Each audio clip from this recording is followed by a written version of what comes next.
কিন্তু আপনি সংবিধানের উপরে জাতীয় সনদের বৈধতা দেবেন, আপনি কে?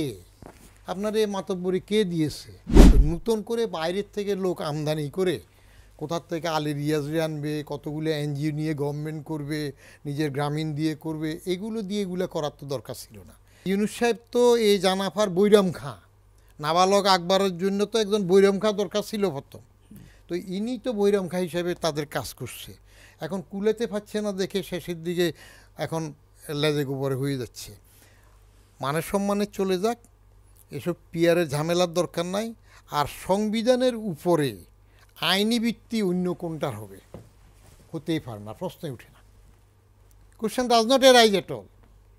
জনপ্রতিনিধিরা সংসদে বসে ভালো খারাপ যাই হোক, দিনের শেষে তাদের কাছে যেতে হয়, সেখানে এটা ঠিক হবে।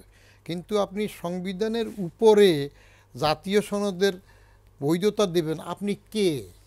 আপনার এই মাতব্বরি কে দিয়েছে? আপনার ম্যান্ডেট কি?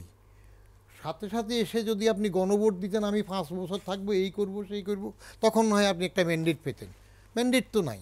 ওই এক নোবেল কোথার থেকে পেয়ে আসছেন যে সেটার বদৌলতে তো আপনি পরিচিত।